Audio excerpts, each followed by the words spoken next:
예로부터 부모님이 하는 말씀을 잘 새겨 들으면 자다가도 떡이 생긴다는 말이 있잖아요. 저는 다른 건 다 부모님 말씀을 잘 따라놓고 정작 인생에서 가장 중요한 결혼 문제만큼은 제가 원하는 대로 고집을 피웠어요. 물론 부모님이 선택하는 게 다 옳으니 무조건 그에 따라라 하는 말은 아닙니다. 다만 저보다 오랜 세월을 살아오셨고 또 자식을 위해 가장 좋은 조언을 해줄 수 있는 분들이 바로 부모님이시잖아요. 때로는 그때 부모님 말을 들었으면 제 선택이 좀 달라졌을까 싶을 때도 있습니다. 저희 부모님은 두 분 다 공인중개사 일을 하세요. 부부로 공인중개사 사무실을 운영하셨죠. 부모님은 직업도 그러하시다 보니 투자나 재테크 쪽으로도 관심이 많고 잘 아셨어요. 그렇다 보니 재테크 관련해서도 부모님의 도움을 많이 받게 되었죠.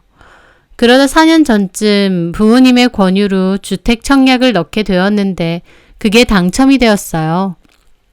부모님이 여기는 꼭 청약을 넣어봐야 된다고 하셨던 거라 넣었는데 운 좋게 높은 경쟁률을 뚫고 당첨이 되었습니다. 그 후 중도금이나 이자도 제 힘으로 다 치렀고 1년 전 완공이 되면서 완전한 제 소유의 집이 되었죠. 저는 3년 전에 결혼을 했고 후에 들어갈 집이 있었기에 결혼하고 일단은 2년 동안 투룸 빌라에서 전세로 살고 있었습니다. 따로 혼수도 마련 안 했었어요. 그 빌라가 마침 풀옵션 빌라여서 웬만한 가전제품들은 다 구비가 되어 있었거든요. 둘이서 살기에 좀 좁다는 단점이 있었지만 어차피 2년만 살고 나갈 거기에 별로 상관은 없었어요. 그렇게 2년 동안의 전세살이가 끝나고 새 아파트 완공이 되자마자 입주를 하기로 했습니다. 그리고 남은 잔금을 치러야 했는데요. 남편이 그러는 겁니다. 같이 대출을 받아서 잔금을 치르고 아파트는 공동 명의를 하자고요. 대출을 받아서 잔금을 치러야 된다는 생각은 있었지만 공동 명의 부분은 생각을 못했기에 좀 당황스러웠습니다. 그래서 저는 이 일에 대해 저희 부모님께 말씀을 드렸어요. 그랬더니 부모님이 반대를 하시더라고요. 여태까지 다 네 돈으로만 넣었고 대출에도 같이 갚을 건데 왜 굳이 공동명의를 해야 하냐고요. 혹시 대출하는 게 좀 그러면 우리가 돈을 빌려줄 테니 김서방과의 공동명의는 다시 생각해보라 하셨죠. 저희 부모님이 왜 이렇게까지 말하시냐고요. 실은 결혼할 때부터 저희 부모님은 제 남편을 그리 마음에 들어 하시지 않았습니다. 심하게 반대하고 그런 건 아니지만 굳이 이 결혼을 해야겠느냐 하신 건 맞아요. 그 당시 남자친구였던 남편네 식구들과 상견례 자리가 있었는데 저희 부모님은 직접 남친과 남친 부모님을 보고 나니 저를 시집 보내시기 마땅찮은 눈치셨거든요. 집 형편이 상대적으로 어렵고 그런 건 다 괜찮은데 그런 것보다 예비시댁 식구들 성격이나 성정이 좀 이기적이고 예의나 염치도 없는 것처럼 보인다고 하시면서요. 상견례 자리에서 남편네 식구들, 특히 어머님이 좀 무례하게 대놓고 돈 얘기 계속하시고 그랬거든요. 엄마나 아빠는 네가 네 남친을 너무 좋아하고 결혼도 하고 싶다 하니까 우리도 받아들인 거지만 솔직히 엄마 아빠 성에는 별로 차지 않는다고 이 결혼을 꼭 해야겠느냐 하시더라고요. 하지만 그때 당시 저는 남자친구가 너무 좋았고 헤어지고 싶지 않았어요. 남자친구가 사실은 너무 괜찮고 좋은 사람인데 저희 부모님이 남자친구의 진가를 몰라본다 생각했거든요. 그래서 저는 꼭 결혼할 거라고 잘 살겠다고 저희 부모님을 설득했습니다. 남친네 부모님도 좀 무례하시긴 해도 나쁘신 분들 아니고 또 무엇보다 남친이 중간에서 중재를 잘할 거라고요. 저희 부모님은 다른 것보다 그 중간다리 역할을 남친이 잘 못할 것 같아 보이셨대요. 하지만 제가 무조건 그 남자랑 결혼한다고 우겼고 결국 부모님도 허락하신 거였습니다. 막상 결혼하고 나서는 저도 부모님이 왜 결혼을 말렸는지 조금씩 이해가 되긴 했어요. 저희 부모님이 보신 대로 남편도 중간다리 역할은커녕 자기 부모님과 자기 식구들만 안타깝고 중요한 사람이었고 시부모님도 생각 이상으로 본인들 중심인 분들이셨거든요. 살아보니 연애할 때와는 분명 다르긴 했지만 그래도 큰 문제까진 없어서 그냥저냥 지내오고 있었던 겁니다. 그런데 막상 새 아파트 공동명의 얘기가 나오니 부모님께서 돈을 빌려라도 줄 테니 공동명의는 하지 말아라 라는 얘기를 하신 거였어요. 사실 저도 저희 부모님 의견에 동조했고요. 그래서 저희 부모님께 따로 손은 벌리지 않기로 하고 그냥 제 명의로만 대출을 받아 잔금 치르고 등기까지 진행하게 되었습니다. 이 사실에 제 남편은 말도 못하게 서운해하면서 우리가 남이냐며 펄쩍 뛰더라고요. 그러면서 더 치사하게 나오는 겁니다. 새 아파트를 제가 해오는 거다 보니 안에 들어갈 가전제품이나 가구는 남편이 해오기로 했는데요. 명의 문제 때문에 서운하고 기분 나쁘다고 하기 싫다는 겁니다. 명의도 내 앞으로 해버리고 막말로 내 집도 아닌데 뭐하러 비싼 돈 들여서 내 돈으로 혼수를 해가겠느냐. 혼수 넣기 싫다라고 하더라고요. 남편이 서운해하는 것도 조금은 이해는 하지만 애초에 같이 벌어서 산 아파트라서 공동명의를 하는 것도 아니고 결혼 전부터 제 힘으로만 마련한 아파트인데 제 입장에서도 좀 황당하기도 했습니다. 혼인기간이 긴 것도 아니었고 그렇다고 그 전까지 돈을 같이 납입한 것도 아니고 막말로 그 집에 대해서 남편에 대한 지분은 없는 상황이었는데도요. 톡 까놓고 남편 입장에선 제가 집을 해온 거고 본인은 돈 한 푼 안 들이고 입지 좋은 신축 아파트에 살게 되었으니 좋은 거 아닌가요? 하지만 남편은 공동명의 안 해줬다고 몹시 서운해하며 약속했던 가전제품까지 안 하겠다고 한 거였습니다. 결국 저는 혼수까지 제 돈으로 맞춰서 넣고 새집 생활을 시작해야 했어요. 사실 결혼 전부터 남편이나 시댁이 여유가 별로 없다는 건 잘 알고 있었습니다. 저는 아파트에다 붓는다고 모은 돈을 거의 쓴 거지만 남편은 대체 뭘 했는지 몰라도 모아놓은 돈이 별로 없더라고요. 일은 저보다 더 오래 했는데도요.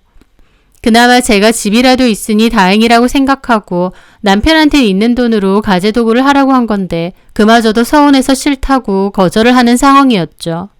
그러면서 대출도 같이 갚기 싫으니까 제가 알아서 대출금도 갚으라는 주의였습니다. 막말로 그러면 본인은 돈 한 푼 없이 몸만 장가오는 건데 저도 좀 황당했습니다. 하지만 그럼에도 그때 당시엔 남편이었기에 한편으론 공동명의 못 해주는 게 좀 미안하다라는 생각까지 있었어요. 지금 생각하면 너무 어이없지만요. 내 집에서 내가 해온 혼수로 그 남자는 제대로 해온 거 하나 없이 사는 건데 내가 왜 미안해했나 싶거든요.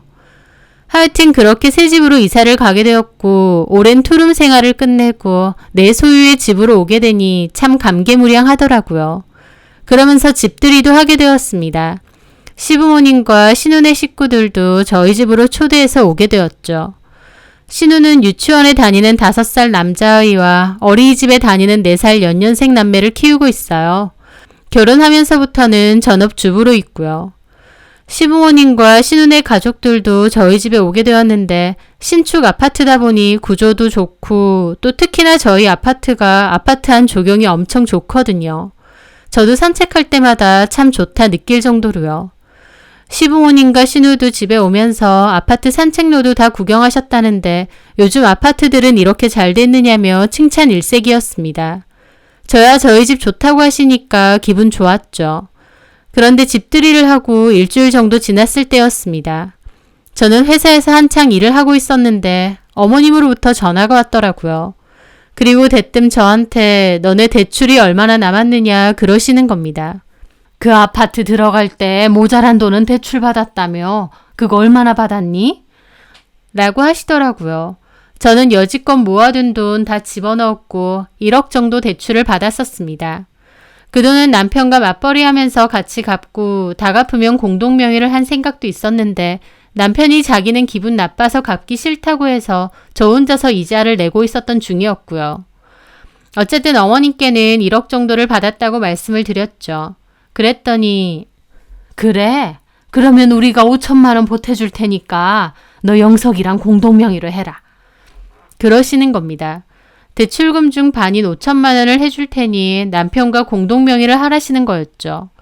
물론 1억 중 5천만 원이면 큰 금액이고 순간 좀 혹하긴 했어요. 하지만 그렇다고 해서 어머님 말씀대로 할 생각은 없었습니다. 일단 남편이 대출금 혼자 갚으라고 했기에 저도 빈정이 상한 게 컸고 또 한편으론 이왕 그렇게 할 거면 처음부터 끝까지 다 내 힘으로만 마련하는 게 낫겠다라는 생각도 있었거든요. 톡 까놓고 아파트에 들어간 돈이 얼만데 5천만 원 받고 공동명의로 해주고 싶지 않았습니다. 그리고 한편으론 어머님한테 그런 생각도 드는 거예요. 그렇게 주실 수 있는 여윳돈이 있었으면 이사 들어올 때 혼수라도 좀 도와주시지 싶은 마음이요. 저 혼자 혼수까지 준비한다는 거 아셨을 때 아무 말 없으시다가 왜 이제 와서 갑자기 5천만 원을 도와주시겠다고 하면서 공동명의로 해달라 하시나 싶었죠.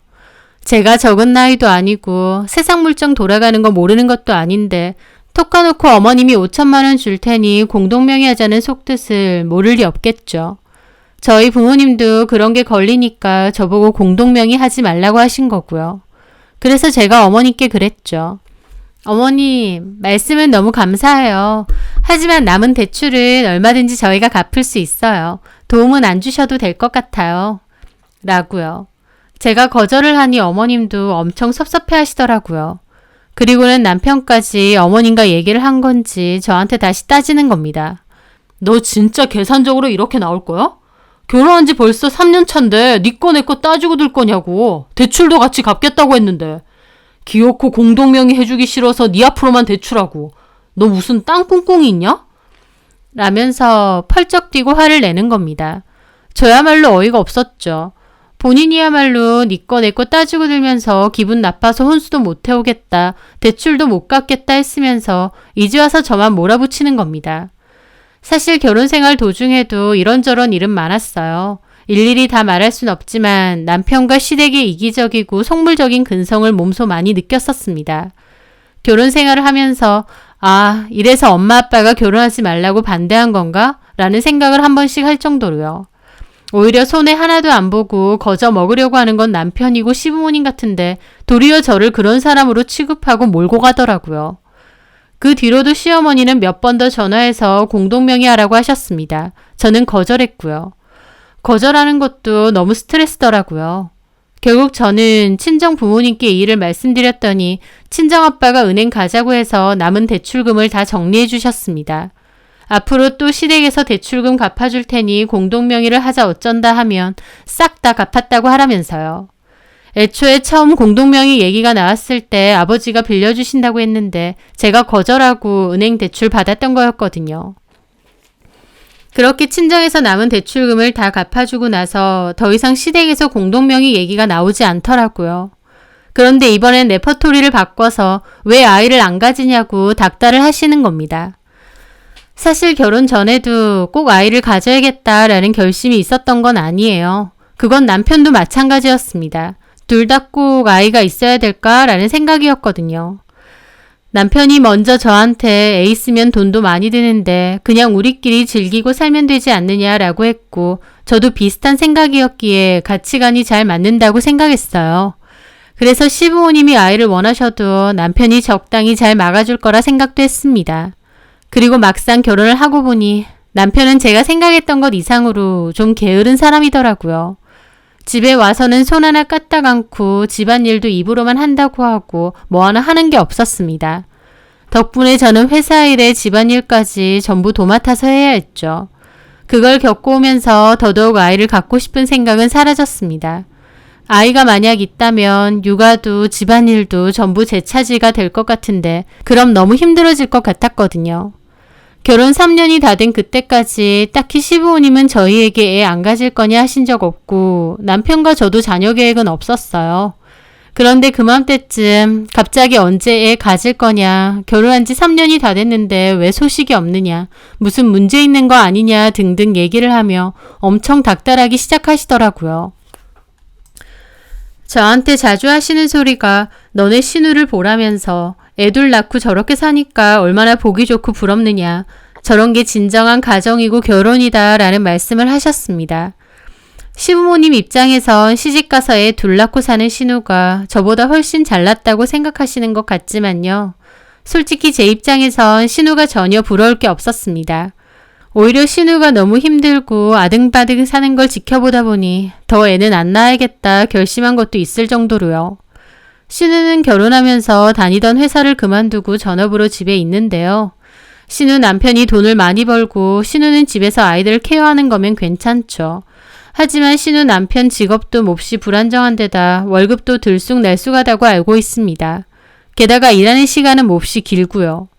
그렇게 힘들게 번 돈은 아이들 키우는데 몽땅 들어가다 보니 결혼한 지는 7, 8년 정도 되었는데 대출이 반 이상인 전세살이만 전전하고 있습니다. 여유가 없다고 행복하지 않다는 건 아닌데 제가 지켜본 신우는 돈도 거의 못 모으는 데다 여유가 없다 보니 아이들한테도 엄청 박하게 굴었거든요. 아이들한테 엄마 돈 없다고 했지? 이 소리도 자주 했고요. 그게 안쓰러워서 제가 몇 번 장난감도 사주고 선물도 사줬더니 이제는 저만 보면 숙모 이거 사주세요. 이거 먹고 싶어요. 할 정도였죠.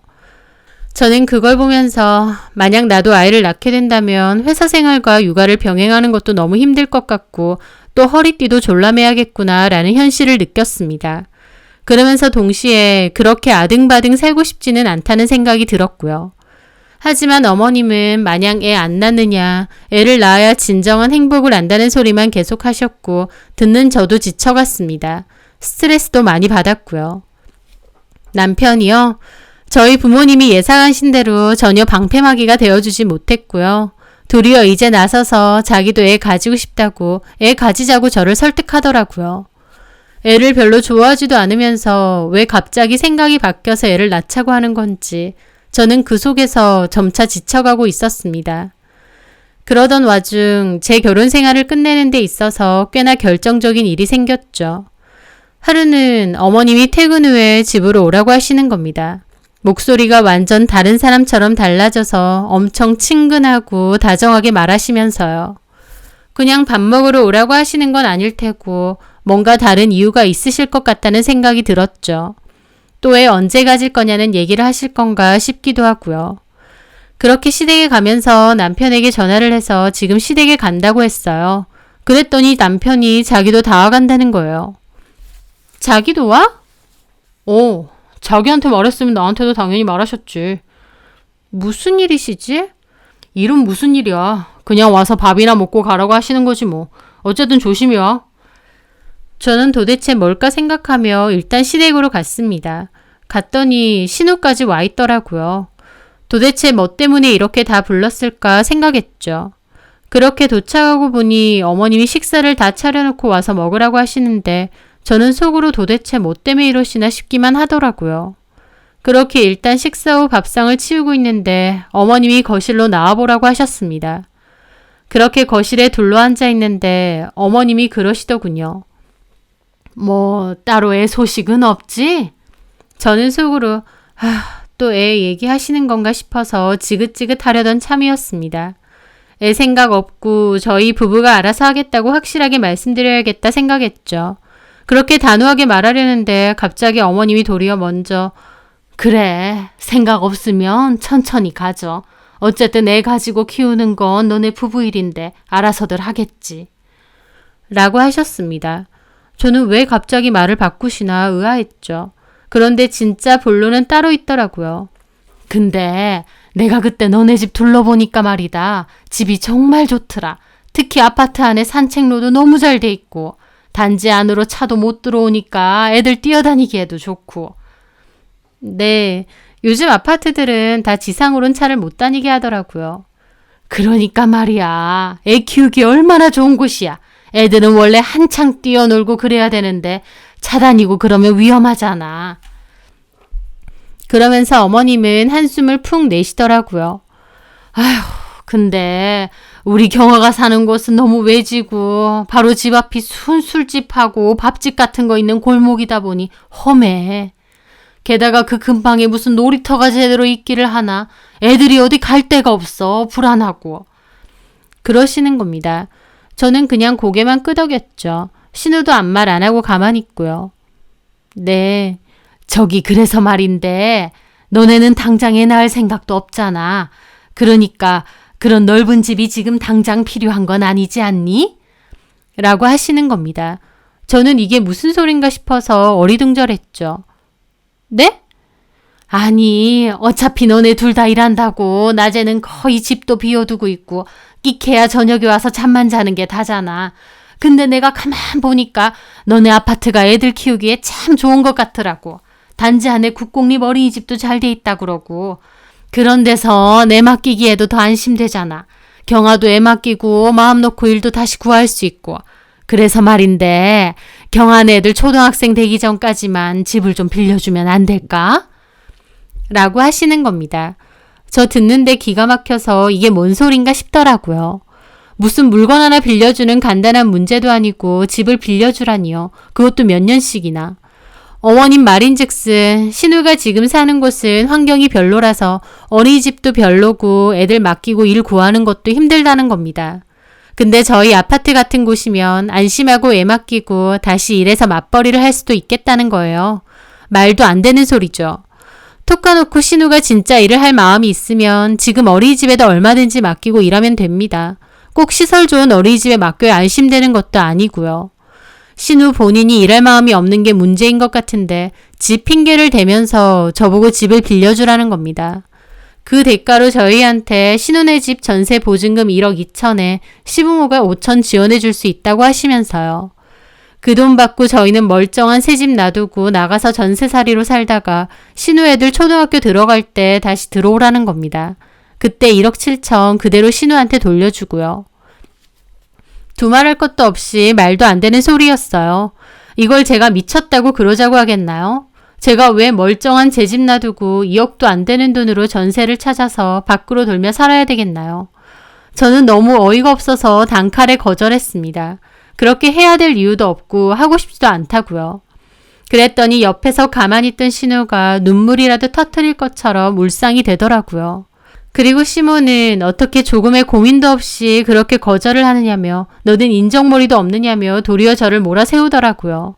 가족끼리 그 정도 양보도 못 해주냐. 명의를 바꿔달라는 것도 아니고 그냥 전세 준다고 생각하면 되지 않느냐면서요. 들을수록 기가 막힐 따름이었죠. 어머님, 그게 무슨 말씀이세요? 제가 살려고 마련한 집인데 무슨 전세를 준다고 생각하란 말이에요. 그것도 심지어 전세 시세에도 훨씬 못 미치는 돈으로. 뭐라고 말하셔도 이건 좀 아닌 것 같네요. 저는 그럴 생각 없습니다. 저는 그렇게 말하고 자리에서 일어나려 했습니다. 저도 너무 불쾌하고 기분 나빴거든요.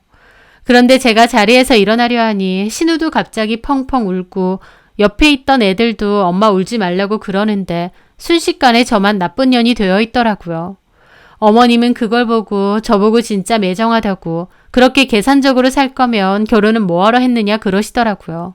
제가 호구 잡히려고 결혼했나요?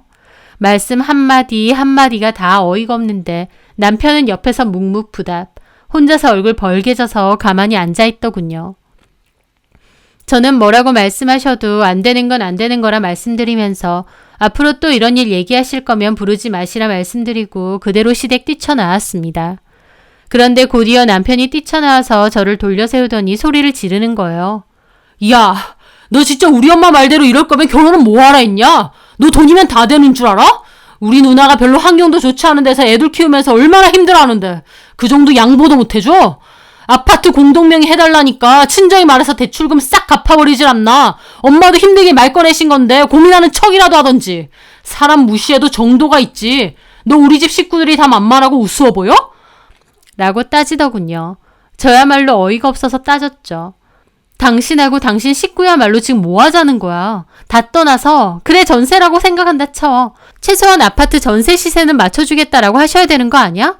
뻔뻔해도 정도가 있지. 너네 누나 지금 사는 곳이 안 좋아서 마음이 아파. 내가 거기 살라고 했어?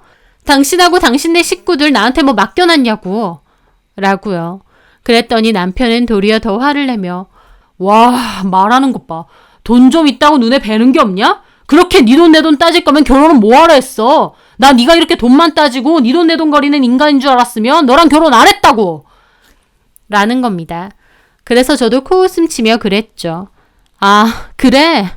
당신이나 당신네 식구나 나한테 참 불만이 많나 보다. 이런 줄 알았으면 결혼 안 했다고? 좋아. 그러면 다시 결혼 전 상태로 돌려보내줄게. 그러면 되겠네? 이혼해줄 테니까 끝내자. 얼른 결혼 전 상태로 돌려보내줄게. 라고요. 홧김에 말한 것도 있지만 솔직히 어느 정도 계속 생각해왔던 일이기도 했습니다. 결혼 생활이 지속될수록 남편과 시댁의 이기적인가 뻔뻔함에 지쳐갔었거든요. 남편은 지가 먼저 말해놓고 막상 제가 이혼 얘기를 꺼내니까 지금 이혼 소리 했느냐 거품 물면서 따지더라고요. 그러면서 한다는 소리가 이혼할 거면 제가 재산 분할 해줘야 된답니다. 이건 또 무슨 귀신 씨나라 까먹는 소린가요? 저 그 얘기 듣는데 진짜 모렴치한 인간이네 싶으면서 그나마 있던 정까지 싹 떨어지더라고요. 이 집은 남편 돈 한 푼 들어간 적 없이 심지어 집안에 들어가는 가전제품이며 가구까지 제 돈으로 했어요. 게다가 결혼하고 나서 돈 관리도 각자 했고요. 근데 분할하고 자시고 할 게 어디 있겠나요? 근데도 어디서 들은 건 있는지 재산 분할 요구하고 나오는데 내가 이런 뻔뻔한 인간이랑 결혼까지 했구나 싶어서 와장창 하는 기분이었습니다. 저는 맑아진 정신으로 분명히 말했죠. 우리 집에 당신 돈 들어간 게 어딨느냐. 그냥 당신 몸뚱이만 그대로 들고 나가면 끝이다라고요. 생활비는 생활비 통장에 각자 돈 넣어서 쓰고 있고 나 따로 돈 한 푼 받은 거 없는데 도대체 뭘로 재산 분할 소리를 하느냐고 염치도 없는데 계산머리도 없느냐 그랬죠. 그렇게 남편과 길거리에서 대판 싸우고 집으로 왔습니다. 그리고 남편에게 이혼할 거고 당신 짐 다 싸서 시댁으로 보내겠다. 그 전에 알아서 들고 나가라 통보했습니다. 남편은 못 나간다. 누구더러 나가라느냐 난리가 났지만 남편한테 분명 통보했고 그때까지도 안 갖고 나가길래 싹 정리해서 보내버렸습니다. 집 비번도 바꾸고요. 그러고 나니 남편도 길길이 날뛰며 소송 걸 거다. 가만 안 있을 거다 하더라고요. 어떻게든 재산 분할이라도 받으려고 백방으로 뛰어다녔나 본데 어디 가서 상담을 한다 한들 자기 몫이 있겠나요? 대출 있는 것마저도 저희 부모님이 다 해주셨는데요. 남편은 톡 까놓고 저희 집에서 화장실 타일 한 장도 가져갈 권리가 없습니다. 남편도 변호사 사무실 가기 전까진 저한테 큰 소리 쳤지만 막상 상담을 다녀봐도 별 수가 없다는 걸 알았는지 갑자기 태세 전환으로 잘못했다고 사과를 하더라고요. 자기가 미쳤었다고 제가 너무 네 거 내 거 따지는 게 서운해서 그랬다고 하면서요. 그러면서 다시는 집에 관해서 얘기 안 할 거고 엄마도 더 이상 얘 가지라 말아 안 할 거다. 그러니까 이혼은 없던 일로 하자면서요. 하지만 저는 단호하게 말했죠. 그러기엔 우리는 이미 너무 바닥을 봤다고요. 그리고 집 하나 있다고 유세했다는 며느리 되기도 싫고 너네 식구들의 말도 안 되는 부탁이나 하소연 거절하는 것도 지긋지긋하다고요. 상담 받아봐서 알겠지만 받아갈 거 없을 거다. 그러니까 좋은 말로 할 때 협의로 이혼하던지 아니면 소송까지 가던지 알아서 해라 라고 했어요. 남편도 저한테 끝까지 매몰차고 매정하다고 뭐라고 했지만 결국 소송해봤자 받아낼 게 없다는 걸 알았는지 협의로 이혼하겠다 하더라고요. 그 사이에 어머님이 저한테 전화해서 자기 아들 이혼남 만드니 좋으냐며 뭐라고 하셨지만 이거 다 녹음되고 있고 한 번만 더 전화하시면 소송 들어갈 거라고 말씀드렸습니다. 그나마 협의 이혼으로 끝내는 게 나을 거라고 하면서요. 그랬더니 그 뒤로는 전화 안 하시더라고요. 한바탕 난리가 났지만 그래도 협의 이혼으로 이혼은 빠르게 처리되었습니다. 그래도 한때는 많이 사랑했고 결혼도 했었기에 이혼한다고 하니 저도 마음이 좋지만은 않았어요. 이 넓은 집에 혼자 살 생각을 하니 허전하기도 했고 부모님께 잘 살겠다고 했는데 어쩌다가 이혼까지 했나 싶어 착잡하기도 했죠. 그런데 막상 혼자 살아보니 오히려 너무 좋은 겁니다. 남편 몫의 집안일까지 다 해주면서 스트레스 받을 일도 없고 일하고 지친 몸 끌고 와서 남편 밥 안 차려줘도 되고 일주일 2-3번씩 오는 어머님의 길고 긴 전화도 안 받아도 되고요. 퇴근 후에 저 혼자 간단하게 저녁 먹고 헬스장 가서 운동하거나 취미생활하고 또 아파트 근처 분위기 좋은 카페나 맛집에도 혼자 가보고 너무 좋더라고요. 그러면서 왜 내가 내 아파트에 내 돈 들이고 살면서 남편이고 시댁이고 눈치를 보고 살았나. 그동안의 결혼기간이 한심하고 억울하게 느껴질 정도였습니다. 전 남편은 이혼 후에 시댁으로 다시 들어간 걸로 아는데 제가 듣기로는 신우도 일자리 안 구하고 여전히 집에 있다고 하더라고요. 그냥 일하기 싫은 거면서 아파트 핑계대고 어린이집 핑계대고 솔직히 진짜 일할 생각과 마음이 있으면 뭐라도 하려고 나갔겠죠. 그러면서 징징거리고 좋은 환경에서 애들 키우고 싶으니 아파트를 내놔라 하질 않나. 거기에 장단 맞춰 전 시모나 전 남편도 저만 나쁜 년 만들었죠. 자기들이 갖고 싶으면 노력해서 가지면 되지 왜 남이 이뤄놓은 거 손쉽게 홀랑 가로채려고 하나요? 제가 며느리라는 이유로 그렇게 해야 된다고 생각했던 게 어이가 없습니다. 결혼 한번 하고 보니 결혼에 대한 환상도 없고 혼자 이렇게 편안하게 사는 게 어쩌면 저한테 더 맞겠다는 생각이 들어요. 또 살면서 이런 생각을 뒤집을 만한 좋은 사람이 나타날 수도 있겠죠. 하지만 사람은 배신해도 돈은 배신하지 않는다는 말도 있듯이 저는 지금처럼 제목 잘 챙기고 제약가름 잘하며 그렇게 살려고요. 제 사연 들어주셔서 감사합니다.